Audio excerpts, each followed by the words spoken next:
tidak kecil suaranya, jangan melemahkan diri kepada partai politik.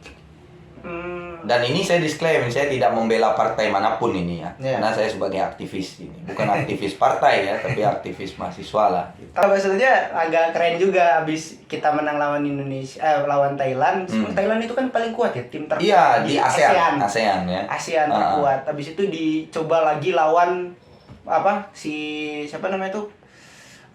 Ketua PSSI kita itu Erick Thohir itu langsung ngajakin lawan Argentina. Ya, itu keren sih bang. Walaupun keren. pasti kalah. Pasti.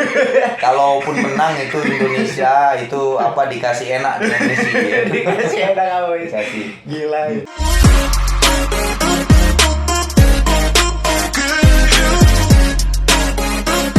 Oke, bismillahirrahmanirrahim. Assalamualaikum warahmatullahi wabarakatuh. Waalaikumsalam warahmatullahi wabarakatuh. Akhirnya dari kalian yang komen ngomongnya, Bang, kenapa nggak ngomongin politik lagi? Bukan masalah kamu ngomongin politik, Bang. Percaya nggak, Bang, kalau ngomongin politik butuh mental health, Bang? Bukan hanya mental health, tapi juga logika health. Iya, logika yang sehat. Iya, gila maksudnya tuh.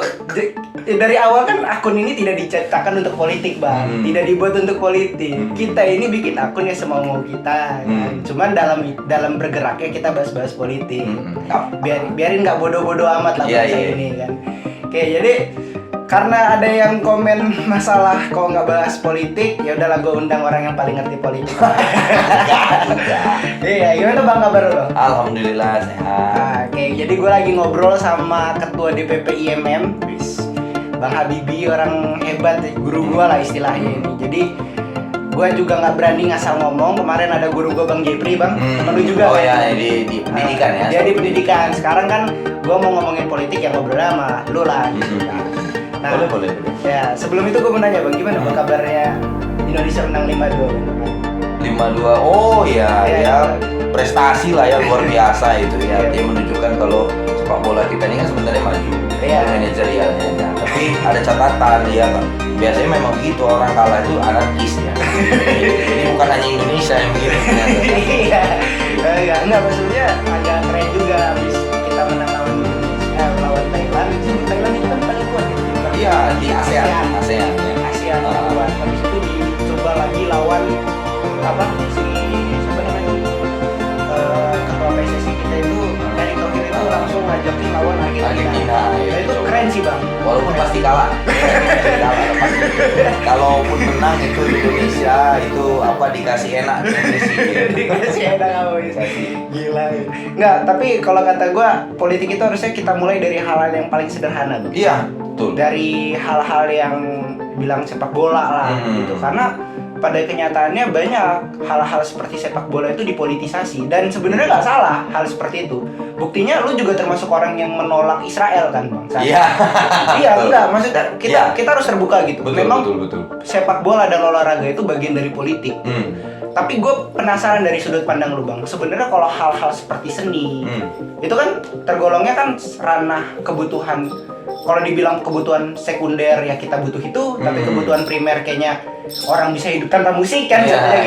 Jadi kalau pandangan lu ada politisasi seperti itu dalam bidang olahraga atau seni itu gimana, Bang? Ya, kalau dalam dunia olahraga pasti ya, karena dunia olahraga itu kan tidak hanya berbicara soal olahraganya semata ya, permainan sepak bolanya semata, tapi kan kompleks manajerial, terus ada kaitannya lalu berkaitan dengan dengan kerjasama antara satu tim dengan yang lain, misalnya untuk transfer pemain, bahkan ya kalau skala internasional itu hubungan diplomatik ya kan, begitu. Betul, itu betul. Makanya gue mengatakan kalau bagus dan tidaknya sepak bola di suatu negara itu bergantung dengan situasi politiknya, Bang. Ya, bisa dikatakan seperti itu. Jadi kalau ada yang bicara, harus dipisahkan antara politik dan dan olahraga katakanlah, dan sepak bola itu tidak salah, tapi keliru. Karena orang kan mengartikan seolah-olah politik itu hanyalah politik praktis, partai politik ya, pemerintah, padahal tidak seperti itu. Ada kepentingan, semua lini kehidupan ini pasti punya kepentingan. Nah, itulah politik esensinya gitu. Makanya kalau orang-orang yang mengatakan buta terburuk adalah buta politik, ya benar ya, Bang? Betul kan? Betul gitu. Makanya jangan itu dalam channel gue ini kan berapa kali kita ngebahas soal pemilu bang. Dari sudut pandang pendidikan, dari sudut pandang Gen Z. Kayak gue kan Gen Z nih, gue Gen Z nih. Kalau gue kan milenial, orang tua lah, orde baru lahir di orde baru ya. Iya makanya kayak gue bilang ya, kita itu bisa menang 5-2 itu ada kemungkinan ada intrik politik di dalamnya gitu, dan kita nggak bisa ngejudge itu buruk gitu kan. Selama ini kan dijudge buruk karena framing media, pisahkan media dengan politik dengan sepak bola, politik dengan seni. Ya justru politik itu ada untuk mengarahkan itu jadi lebih baik harusnya gitu kan, harusnya. Makanya gue coba untuk mengilhami bang, mengilhaminya tuh di sini. Dengan kemenangan ini, apakah ini bukti bahwa reformasi kita ini berhasil bang? Karena kan dibilang sepak bola Indonesia ini kan setelah bisa dibilang agak meningkat nih. Apakah dibilang reformasi kita ini berhasil atau enggak menurut lo? Kalau gua sebelum sampai ke sana, kita lihat dulu ya, prestasi Indonesia ini kan sebenarnya tidak hanya dilakukan sepak bola Indonesia ini yang kemarin SEA Games itu kan tidak hanya terjadi karena perbuatan atau jasa satu orang, tapi itu kan kolektif, sangat kolektif, dan termasuk ya ini mungkin ya salah satu pencapaian luar biasa dari ketua PSSI baru loh, itu limitnya sangat baru. Nah, kenapa saya bilang walaupun terlepas dia merangkap jabatan, tapi kan selagi dia tidak merangkap jabatan di skala pemerintahan, nggak mungkin kan Menteri BUMN jabat sebagai Menpora, itu nggak mungkin itu. Tapi kalau PSSI ya selagi dia tidak memanfaatkan jabatan itu ya tidak jadi masalah bagi saya. Nah, justru dengan kehadiran orang yang pernah memiliki klub sepak bola sebesar Inter Milan, saya mendukung Inter Milan, tapi City kalah. Saya yakin saya. Gue dukung City bang. Oh, aduh. Kalau Gen Z itu pasti dukung Haaland bang. Iya. Abang ini kelihatan ya, saya ini kelahiran orde baru ya. Saya ini Calcio ya. Apa namanya kalau itu Capolista ya. Pencinta Serie A. Pencinta Serie A. Nah, kenapa? Saya lanjutin ya. Karena memang Erick Thohir itu memang seorang investor olahraga, investor sepak bola. Dia pernah pernah invest di Inter Milan, pernah invest di DC United. Artinya ketertarikan dia dengan sepak bola itu kan besar. Nah, artinya ya dalam dunia sepak bola itu yang mengelola. Emang pernah Erick Thohir itu jadi pemain Persib Bandung, pernah jadi pemain Semen Padang, PSIS Semarang, atau Badak Lampung, Persija, kan nggak pernah gitu kan. Tapi kenapa dia bisa mengelola klub sepak bola? Itu tadi mungkin karena hobi, dan ditambah ya, jangan lupa dunia sepak bola itu adalah dunia bisnis. Ya, sekali lagi dunia bisnis. Tergantung siapa yang memainkan peran itu dan bagaimana menghandle-nya. Gitulah kira-kira. Iya. Karena kan sport entertainment ya. Ya, jadi betul. bukan tentang hanya karena reformasi doang, tapi memang banyak elemen. Gue sepakat banget. Cuman kalau gue lihat ya dari situasi politik yang lebih demokratis pasca reformasi ini. Jadi kan setelah reformasi ini kan keran politik kayak dibuka sebesar-besarnya gitu. Iya, sangat. Orang bikin partai politik apa aja tuh gampang gitu. Cuman bersinggungan dengan bulan reformasi bulan ini kan ya bang. Kita syuting lagi hari reformasi gitu. Nah, kalau kata lu apa bang yang lu rasain? Lu kan orang ini nih udah lahir udah pernah ngerasain orde baru. Walaupun sebentar banget. Kecil, gitu. Walaupun sangat 2 kecil. tahun atau 3 tahun. Tapi lu juga ngerasain di reformasi, dari reformasi masih goyang-goyang sampai sekarang udah mulai ketemu, udah kelihatan nih gitu. Walaupun belum ngerti ya. Masih anak kecil. Masih anak kecil sih. Benar sih, masih anak kecil. Cuman dari situ kan gua ngerasanya lu adalah gambaran-gambaran reformasi ini udah ideal atau belum sih? Oh gitu. Ya kalau itu kan harus pakai standar ya. Standarnya itu kan sebenarnya poin tuntutan reformasi. Walaupun saya bukan pelaku praktisi reformasi ya 98 ya. Tapi lu udah ngerti nggak sih? Apa itu? Pas reformasi itu? Ya diceritain aja karena dulu ayah gue pengagum Amin Rais kan. Ya pengagum Amin Rais, dan salah satu ya kebetulan Pak Amin Rais itu kan salah satu ya, bukan dalam arti karena dia salah satu tokoh reformis yang dituakan pada saat itu. Nah, saya kalau melihat itu kan poinnya ada 6 ya, salah satu yang paling utama dari 6 itu nanti teman-teman baca, sengaja nggak saya sebutin biar nanti teman-teman membaca kan tuntutan reformasi itu apa, termasuk Salim ya. 6 tuntutan itu salah satunya yang pertama, turunkan presiden otoriter. Presiden Soeharto. Yang kedua itu penghapusan KKN. Yang ketiga amandemen Undang-Undang Dasar 1945. Yang keempat itu pencarian fakta kebenaran orang dihilangkan, diculik dan lain sebagainya. Nah, dari gua melihat situasi politik, kondisi politik, ketatanegaraan, pemerintahan pasca reformasi sebenarnya menunjukkan peran-peran yang kondisi yang cukup signifikan daripada zaman Orde Baru gitu ya. Kalau zaman Orde Baru itu kan bagaimana Salim ini bermimpi menjadi seorang menteri gitu. Itu suatu hal yang sangat mustahil. Nah, itulah apalagi etnis kan gitu. Seperti itulah. Jadi dianggap dulu itu kan kaum minoritas, sangat minoritas dulu, bahkan dikucilkan pada saat itu kan. Nah, ada hikmahnya, ada manfaatnya, yaitu kebebasan kita dibuka seluas-luasnya gitu ya, dengan poin perubahan di amandemen, diaturnya jaminan hak asasi manusia seperti itu kan. Lalu hal-hal yang lain, misalnya katakanlah penguatan pers gitu ya, pasca 98 penguatan pers. Jadi pers itu benar-benar merdeka, jadi dia tidak ABS kalau istilah orang dulu itu kan, asal bapak senang gitu ya. Itu menyindir rezim lama ya, rezim 98 sebelumnya ya, Pak Soeharto dan kroni-kroninya. Lalu pemisahan dui fungsi ABRI ya, dulu tuh militer tuh pegang kendali ya.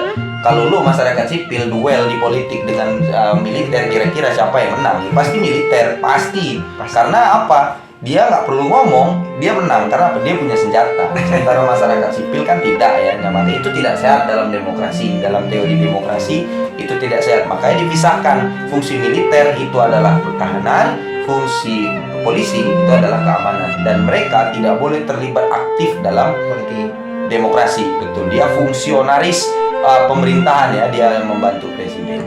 Tapi ada hal-hal. Nah, ini mungkin ada pertanyaan lain. Enggak sih bang, sebenarnya kalau gue bukan mau nanya, tapi ada satu hal yang mungkin lu lupa bahwa setelah reformasi itu adanya kebebasan bersastra dan berekspresi. Jadi selama ini mungkin ya kalau pendukung Baladewa ini juga salam Baladewa gitu. Kan kalau zaman Orde Baru yang gue baca juga ya, ada pelarangan aliran-aliran musik tertentu bang, kayak punk, nggak boleh. Terus ada musik-musik hippie gitu, atau tapi kalau dangdut boleh. Dangdut boleh. Itu kan tradisional. Kalau saya jadi presidennya dulu, yang saya larang malah dangdut. Kok gitu bang? Iya, ya, itu nantilah. Iya. Itu selera, itu soal selera. Selera. Enggak. Jadi kalau gua lihat ya bang, perilaku masyarakat itu kan nggak diatur ya bang di RPJM ya. Diaturnya itu sebenarnya itu influence itu tuh dari kesastraan malah dari ekspresi kayak musik-musik gitu. Itu yang mempengaruhi masyarakat sebenarnya. Dan di Orde Baru itu diatur. Makanya masyarakat itu bisa lebih monokrom gitu. Sedangkan kita itu bisa heterogen itu karena kebebasan itu. Orang dulu nggak ada bang buku Dylan. Sebenarnya nggak ada. Ya kan nggak ada buku Dylan. Bukunya buku P4. Penataran Pancasila. Itu kan. Anak-anak dulu ideologi Pancasila ya. Anak-anak dulu itu mungkin nggak akan tahu apa itu istilah Dylan 19 berapa ya, lupa itu. Pokoknya itu kan zaman-zaman masih dulu juga, tapi nggak ada malah. Ya itu kan salah satu bentuk dari kebebasan di reformasi gitu. Dan itu ngebentuk masyarakat. Makanya gue ini sebenarnya pengagum reformasi, tapi ya salah satu tadi yang lu bilang itu soal KKN gitu. KKN itu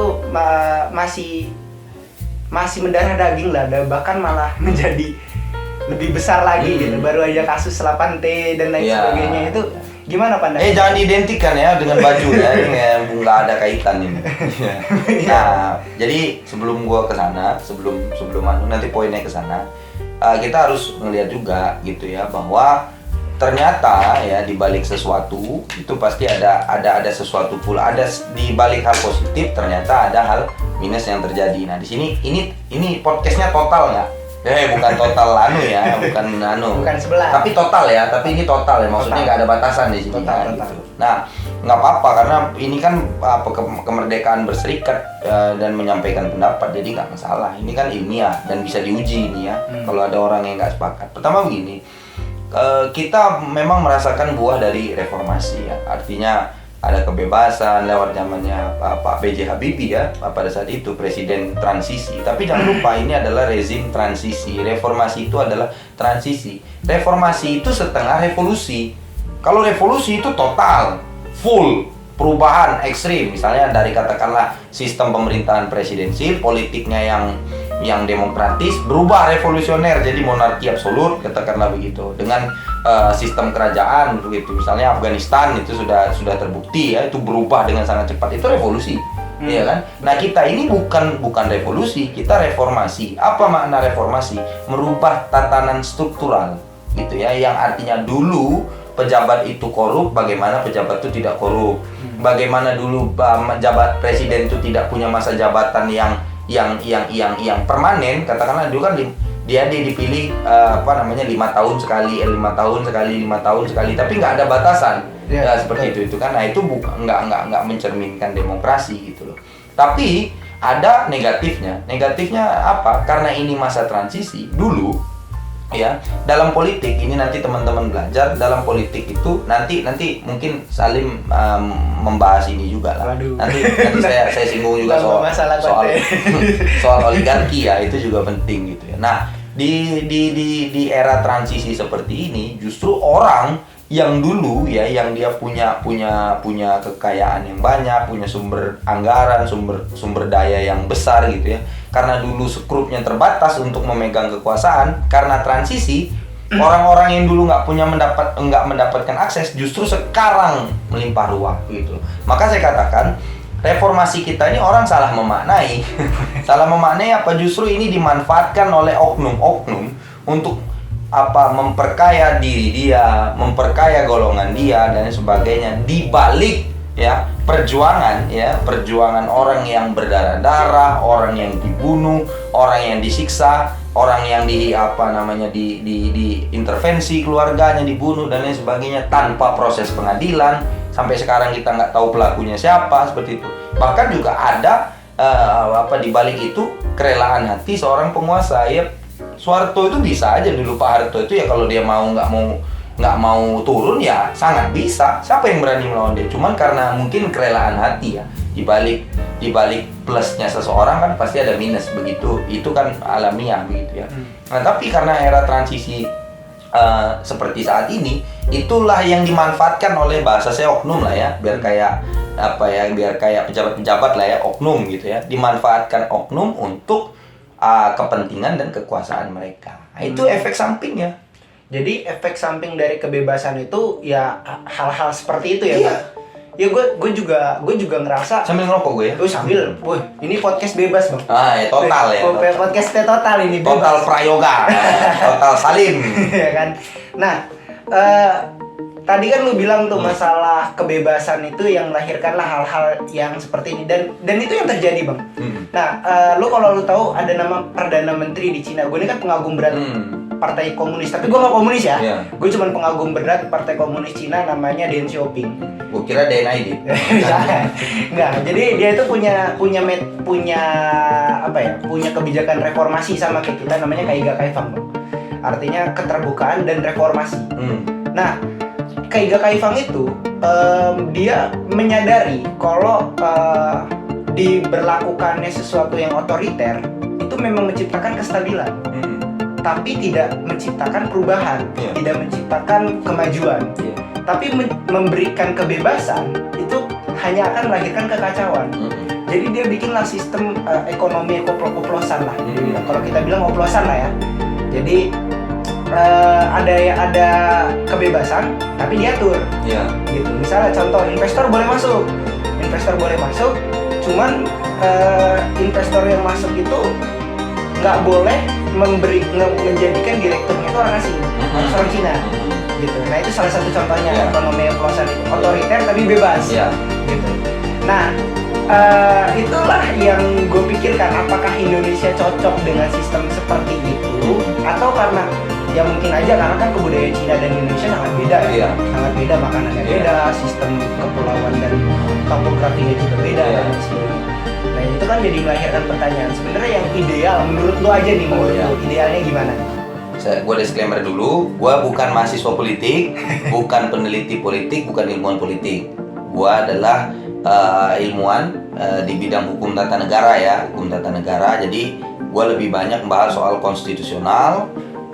konstitusionalisme dan juga apa yang berkaitan dengan sistem ketatanegaraan. Nah itu kan nggak bisa dikaitkan, nggak bisa dilepaskan dari praktik politik ya. Betul. Dan demokrasi ya. Menjawab pertanyaan Salim tadi, kalau di Cina itu sistem pemerintahan dan sistem hukumnya berjalan beriringan. Ya kan? Sistem di sana kan sistem hukum sosialis, sistem pemerintahannya komunis, nyambung, mix gitu.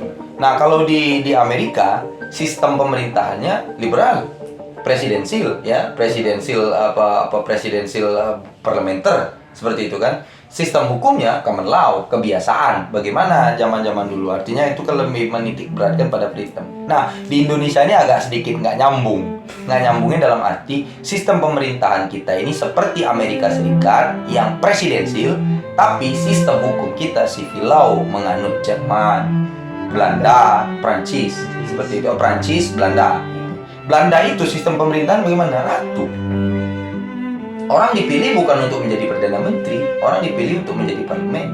Jadi perebutan di sana bukan soal perebutan eksekutif, tapi perebutan legislatif. Karena disitulah untuk mengontrol, ya sekali lagi mengontrol jalannya pemerintahan. Gitu. Tapi apakah dia bisa mengontrol ratu? Nggak bisa, karena tidak ada dasarnya UUD apa konstitusinya seperti itu.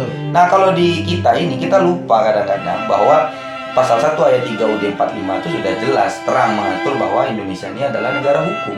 Jelas gitu. Nah, pasal 1 ayat 2 ini kan yang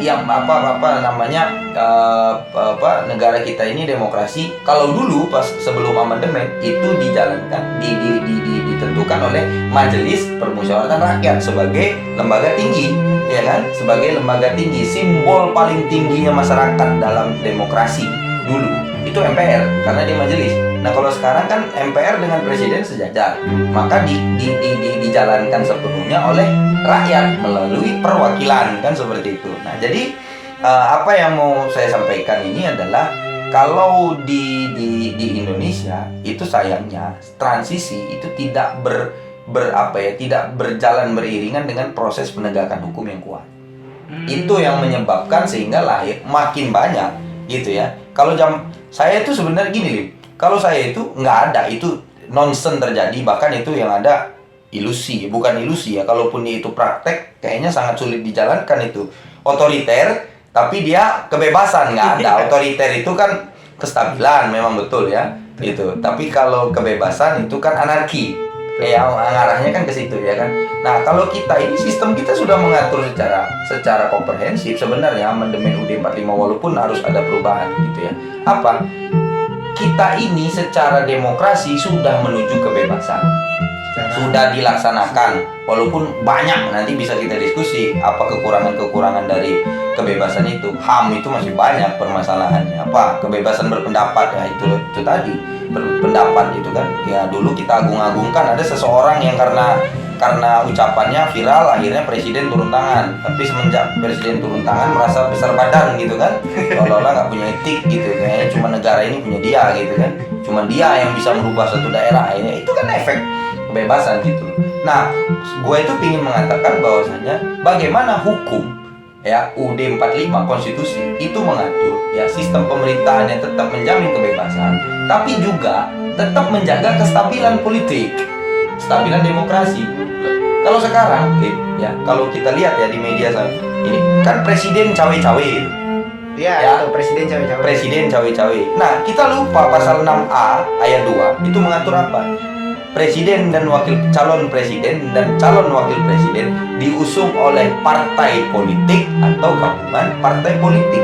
Nah, menurut lu kira-kira. Nah, itu proses sebelum dia dipilih.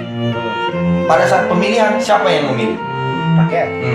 Nah, berarti setelah dia dipilih dia bertanggung jawab kepada siapa? Kepada rakyat. Iya, lewat apa? Lewat perwakilannya. Iya, lewat legislatif kan. Di legislatif itu ada nggak orang independen? Nggak ada. Di DPR tuh ada nggak yang orang non partai kecuali Fahri Hamzah ya? Kecuali Fahri Hamzah dulu pernah ya. Itu orang parlemen tapi dia nggak punya partai gitu. Saya bingung fraksi apa, fraksi independen atau balik ke zaman Orde Baru, fraksi cendekiawan ya. Nggak sulit juga begitu. Nah, iya kan? Tapi sebelum dia dipilih sama rakyat, itu siapa yang punya power? Berarti di negara ini yang punya kendali power penuh soal demokrasi adalah partai politik. Tapi kenapa hari ini pada prakteknya itulah mungkin efek kebebasan ya?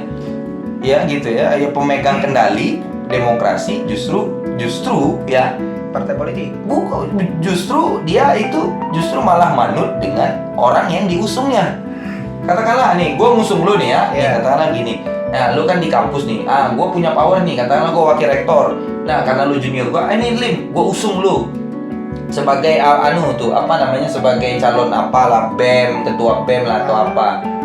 Nah, lu kan bertanggung jawab terhadap mahasiswa BEM kan? Betul. Tapi lu yang punya power lebih itu ketua BEM atau WR3?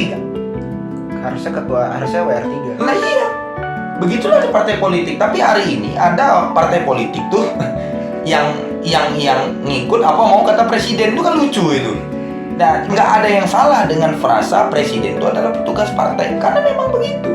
Ada nggak orang independen yang itu setelah reformasi ya, itu tidak berpartai? Mana ada, nggak boleh. Iya, karena gue pernah baca buku Bang, tapi gue lupa bukunya apa. Dia tulisnya adalah demokrasi itu gak akan bisa hidup tanpa partai politik. Iya. Betul kan? Iya. Nah, makanya gue merasa No political, no party. No political, no party memang. No political, no party is nothing. Iya kan? Itu tidak ada. Nggak ada, jadi nggak bisa namanya Yeah. politik. Nah, berarti kan partai politik itu sesuatu yang harusnya itu bukti dari representasi dari demokrasi itu sendiri. Iya. Ya kan? Jadi sebenarnya gue juga nggak ngerasa ada yang salah ketika ketua komisi 3 itu mengatakan ya jangan ngomong ke kita, ngomong ke ketua partai, karena dia pengusung. Pertama dia ketua partai itu yang mengusung mereka. Yang kedua kan mereka berjalan di situ fraksi, dan jangan lupa partai politik itu berasal dari kepentingan masyarakat loh. Iya. Ya, jangan dilupa. Tapi nggak sepenuhnya benar. Jelas. Karena kalau urusan elit kan urusan lain. Kalau Iya. urusan elit, tapi urusan pemerintahan itu tanggung jawab DPR. Dia kan dimandatkan oleh partai politik untuk menjalankan fungsi-fungsi legislasi. Fungsi legislasi itu ada 3. Salah satu yang paling utama itu adalah fungsi pengawasan. Masa iya semua kendali pemerintahan ini diawasi oleh partai politik? Nggak kuat juga. Gitu, makanya dimandatkan itu, didelegasikan itu kepada bukan dimandatkan ya, didelegasikan. Iya. Didelegasikan berarti kalau ada masalah ya parlemen, orang yang sedang duduk di parlemen itu yang bertanggung jawab. Tapi kalau dikatakan benar harus laporan sama pimpinan, betul. Tapi tidak sepenuhnya tidak itu benar. tidak Ya, sepenuhnya benar. betul, Ya, saya koreksi lah tadi salah ya, salah. Jadi harusnya itu ya benar, ya setengah benar setengah salah lah, dia harus laporan, karena jangan dilupakan dia duduk di situ juga representasi dari partai dia. Nah, partai itu kan mencerminkan dari representasi masyarakat. Representasi masyarakat gitu kan. Makanya kalau di Korea demokrasi Selatan formal ya. Iya, gini Bang, kalau di Korea Selatan itu jelas Bang. Misalnya lu mau naik nih dari partai A lah, gue nggak mau nyebut partainya apa ya, karena ini gue konten kreator bukan politikus. Sekali lagi misal nih, lu mencalonkan diri dari partai A. Nah partai A itu ditulis Bang di profil partainya. Iya. Misalnya ideologinya apa. Bahkan di Korea Selatan itu ada yang cuma ideologinya memperjuangkan UMR di atas 5.000 won, 500.000 won. Jadi jelas. Gitu. Nah kalau di Indonesia ini nggak jelas, gitu. Mungkin itu kurangnya demokrasi Indonesia, mungkin itu mungkin kurangnya. Tapi buat gua, ya partai politik itu adalah salah satu yang paling harus dibenahi lah di reformasi ini. Karena kalau partai politiknya udah benar, semuanya udah benar. Kenapa itu bisa terjadi? Karena sistem demokrasi kita kan menghendaki demokrasi itu yang multipartai. Itulah yang menyebabkan akhirnya ya kalau partai besar ya, apalagi dia bisa mengusung sendiri, katakanlah seperti PDI Perjuangan, partai PDI, tanpa dia berkoalisi dia bisa mengusung sendiri calon presiden karena persyaratan di undang-undang pemilu dia memenuhi. Tapi ada partai lain yang mau nggak mau dia harus tetap ada duduk di kekuasaan. Kalau dia nggak begitu, kayak mana dia mau ngontrol kekuasaan? Nah, di sisi lain dia partai kecil yang suaranya kecil di parlemen, mau nggak mau dia harus ya itu tadi, melembekkan konstitusionalitasnya sebagai pengusung presiden kepada penguasa. Seperti yang dikatakan presiden itu adalah penguasa. Jadi paham ya maksud gue ya? Paham. Harusnya baik itu dia kecil atau tidak kecil suaranya, jangan melemahkan diri kepada partai politik. Dan ini saya disclaim, saya tidak membela partai manapun ini ya. Karena saya sebagai aktivis ini. Bukan aktivis partai ya, tapi aktivis mahasiswa lah. Tapi kalau lu tadi Bang, lu kan ngomong presiden cawe-cawe, presiden menginfluence. Gua kalau gua dari sudut pandang konten kreator ya. Konten kreator ini kan tugasnya cuma satu, menginfluence. Dan orang-orang suka nonton gue ya karena merasa terinfluence dari gue. Mungkin kalau gue coba untuk memahami pola pikirnya Pak Jokowi, mungkin dia ngerasa dia punya para pengikut. Nah, dia dengan dia mencawe-cawekan orang, dia secara tidak sadar itu mendorong elektabilitas salah satu calon. Iya. Gitu. Itu yang jelek sebenarnya. Ya walaupun itu sah-sah saja ya. Sah-sah aja, tapi kan itu mencederai demokrasi nggak sih, Bang? Iyalah, begitu. Itu tidak menjaga, kalau dalam itunya itu kan ada etik politik ya. Iya. Bagi saya Nggak, dia nggak melanggar hukum apapun. Iya. Ya terserah aja Jokowi. Iya. Di Amerika malah Barack Obama itu benar-benar ngomong gue ini calon dari partai gue gitu. Iya, Ya kan? Iya. Ya kan, Joe Biden itu salah satu promotornya itu Barack Obama loh, jangan salah. Gitu. Tapi kan kalau di Indonesia itu kurang etis. Iya. Karena orang Indonesia ini masih kental dengan penokohan sih dibandingkan gagasan. Iya. Kalau menurut lu masih relate gak sih Bang hal-hal kayak gitu? Sebenarnya begini ya, kalau penokohan itu kan kalau sekarang tolak ukurnya bukan pada kualitas ya, tapi kepada elektabilitas. Bagaimana populisme ya atau popularitas itu mengalahkan kualitas gitu. Ya kayak misalnya contoh, saya nggak mengatakan Presiden Jokowi itu tidak punya kualitas. Oh, sangat berkualitas dan dia sangat politisi ulung itu. Ya kan? Nggak bisa jadi Dulu presiden ke-6 dia memainkan peranan politiknya itu sulit ya. Sebagai presiden yang sebagai presiden bukan sebagai ketua partai gitu ya. Nah, kalau ini kan dia bukan ketua partai tapi partai-partai besar ya, cenderung besar lah, nomor 2, nomor 3 gitu ya. Itu ngikut dia, bahkan ada salah satu partai yang ngambek katakanlah begitu kan. Gitu, satu partai saya nggak nyebut ya, banyak ya partai yang ngambek gitu ya. Gitu. Nah, bagi saya itu hal yang apa ya? Ya itulah efek samping dari kebebasan itu tadi, menjalankan demokrasi itu tidak sesuai dengan konstitusionalitas. Jadi partai politik itu kenapa? Nah, tadi tolak ukur tadi itu ya popularitas. Ya itu tolak ukur sekarang partai politik untuk bisa mendapatkan elektoral, mendapatkan suara pemilih, mencari orang-orang populer. Jadi saya sebenarnya berharap seperti ini di negara ini tuh yang ditunjukkan kualitas. Partai itu kan bisa mengadakan konvensi.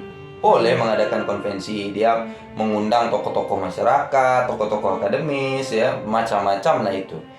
Dia bukan orang partai tapi akhirnya nanti diusung oleh partai untuk menjadi calon presiden, itu sah-sah saja. Atau kader partainya sendiri itu sangat dianjurkan seperti itu kan. Tapi sekarang kalau kita lihat fenomena orang yang populis, itulah orang yang bakal duduk nanti di kekuasaan seperti itu kan. Orang yang populis akan duduk. Nah, gini Bang. Berarti ya benar kata gue tadi kan orang Indonesia itu cukup berpenokohan ya dibanding beride gagasan gitu. Nah, ini kan mau ke 2024 nih Bang. 2024 nih. Lu punya pandangan nggak sih Bang pas kemarin lagi cekcok masalah proporsional tertutup dan terbuka? Lu punya pandangan nggak? Atau lu nggak memberikan pilihan, tapi lu cuman ngerasa oh ini lebih rasional dibanding yang ini. Misalnya tertutup sama terbuka, lu ngerasa lebih rasional mana sih Bang? Kan keduanya itu punya ini kan kelebihan dan kekurangan gitu. Tapi kalau lu sebagai aktivis condongnya kemana tuh? Iya. Kalau saya kalau gua cenderungnya proporsional terbuka dengan batasan-batasan tertentu. Misalnya begini, batasan-batasan tertentu dalam arti seleksi calon pemimpin baik legislatif maupun eksekutif. Kalau eksekutif kan kalau presiden udah pasti ya, syaratnya terserah dia mau populis atau dia punya kualitas gitu ya. Bukan dalam arti gue bilang orang yang populis tidak punya kualitas, itu salah juga. Nggak seperti itu. Ya kalau presiden kan syaratnya yang penting kan partai pengusung itu memiliki suara minimal 20% suara perolehan ya, atau jumlah kursi ya seperti itu, sesuai dengan undang-undang pemilu pasal 2222, pasal 222 undang-undang 7 2017 presiden sudah threshold. Nah, tapi bicara soal pemilihan legislatif dan calon anggota legislatif, harusnya partai politik tuh menyeleksi orang-orangnya. Kalau proporsional tertutup susah juga. Lu milih, katakanlah begini, lu melihat ada sosok potensial di partai A, tapi karena sistem tertutup lu nggak tahu dia nyalon atau enggak. Betul. Sementara lu senang sama sosoknya, tapi di sisi lain lu nggak senang sama partainya. Kira-kira lu nyoblos nggak itu? Nggak akan mungkin. Iya sih. Ya kan seperti itu. Tapi kalau sistem proporsional terbuka, ini kita tahu semua calon-calonnya siapa. Betul. Seperti itu kan. Tapi yang menjadi persoalan ini adalah karena itu tadi, karena proporsional terbuka itu, semua orang punya kesempatan untuk dipromosikan oleh partai, semua orang punya kesempatan untuk mencalonkan diri, ya kan? Tapi standarnya bukan kualitas, tapi popularitas atau hal-hal lain seperti katakanlah uang atau akses jaringan. Betul. Atau kekuasaan birokrasi seperti itu, atau dia anak oligarki kan seperti itu. Itu lebih cepat walaupun dia punya kualitas atau nggak kualitas, karena dalam partai politik walaupun saya bukan orang partai politik ya, saya sebagai aktivis pro demokrasi, saya melihat bahwasannya dalam partai politik itu kan sekarang kebutuhannya hanya dua.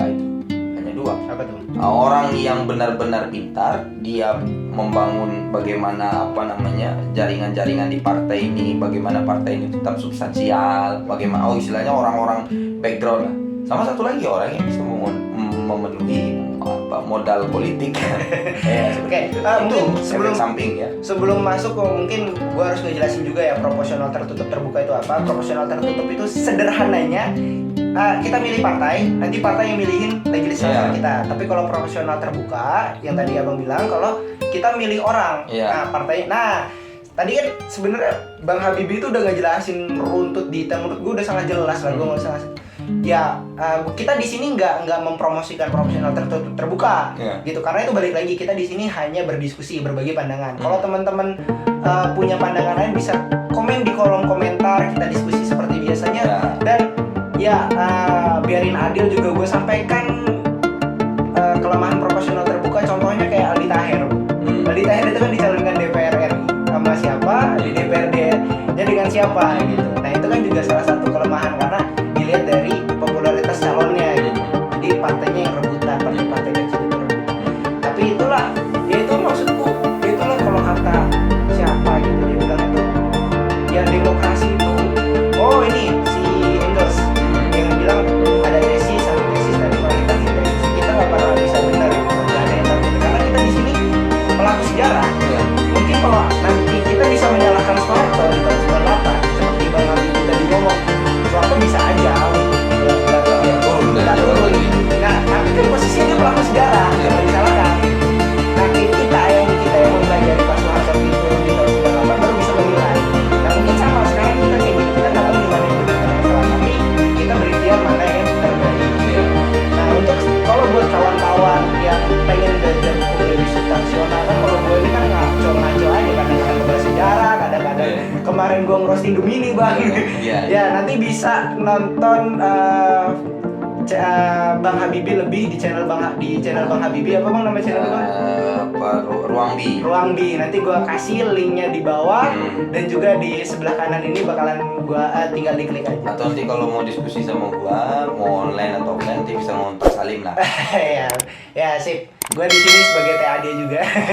Tenaga ahli. Nah, Bang,